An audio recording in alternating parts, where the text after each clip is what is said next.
Iran Israel war से India को क्या? अगर तुम ऐसा सोच रहे हो तो तुम गलत हो। ये वॉर इंडिया को डायरेक्टली इंपैक्ट कर सकती है and let me explain you how. सबसे पहला इंपैक्ट पड़ेगा इंडियन ऑयल प्राइस पे। दुनिया का लगभग 20% से ज्यादा oil supply straight of hormone से गुजरता है। वहीं इंडिया भी अपने क्रूड ऑयल इंपोर्ट 40 से 50% इसी रूट से करता है। अगर वॉर बढ़ती है और ईरान इस रूट को बंद कर देता है तो इंडिया में डायरेक्टली ऑयल प्राइसेस पे इंपैक्ट पड़ेगा।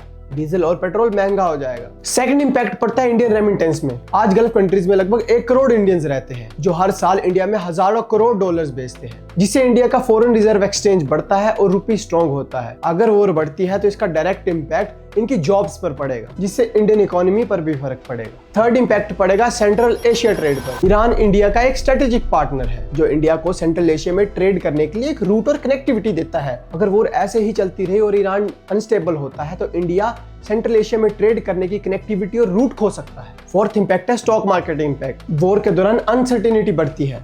इन्वेस्टर अपना पैसा सेफ इन्वेस्टमेंट यानी गोल्ड या डॉलर में इन्वेस्ट करना शुरू करते हैं। फॉरेन इन्वेस्टर्स का इंडिया से पैसा निकालना रूपी को भी वीक कर सकता है। आखिर में वॉर किसी भी देश की हो, चाहे ईरान, इजराइल या रशिया, यूक्रेन, इंपैक्ट हर एक ग्लोबल इकोनॉमी को करेगी।